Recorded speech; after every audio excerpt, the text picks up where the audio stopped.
সোমবার দিল্লির মানেকশ সেন্টারে প্রেস ব্রিফিং করেন ভারতীয় সেনাপ্রধান জেনারেল উপেন্দ্র দ্বিবেদী।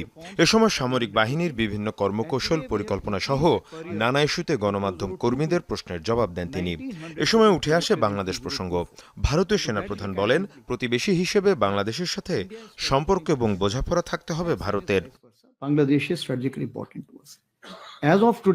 কৌশলগত কারণে বাংলাদেশ অত্যন্ত গুরুত্বপূর্ণ আমাদের কাছে, এমনকি তাদের ক্ষেত্রেও বিষয়টা একই। তাই প্রতিবেশী হিসেবে আমাদের একসাথেই থাকতে হবে, নিজেদের মধ্যে বোঝাপড়াও থাকতে হবে। এমন কোনো কিছু করা উচিত হবে না যাতে আমাদের সম্পর্কে নেতিবাচক প্রভাব পড়ে।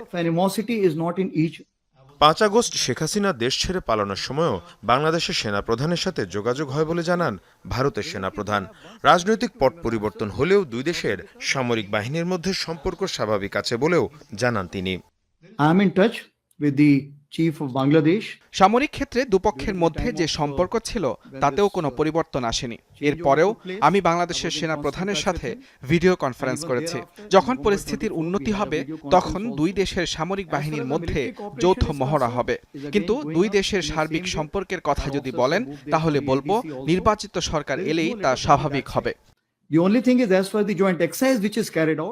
এদিন নয়াদিল্লিতে বাংলাদেশের ভারপ্রাপ্ত হাইকমিশনার নুরুল ইসলামকে ডেকে পাঠানো হয় ভারতীয় পররাষ্ট্র মন্ত্রণালয়ে। এ সময় বিএসএফের কাঁটাতারের বেড়া নির্মাণকে কেন্দ্র করে চলমান উত্তেজনা নিয়ে আলোচনা হয়। এর আগে রোববার একই ইস্যুতে ঢাকায় ভারতীয় হাইকমিশনার প্রণয় ভার্মার সাথেও কথা বলে বাংলাদেশের পররাষ্ট্র মন্ত্রণালয়। মীর মুশফিকা হাসান, যমুনা নিউজ।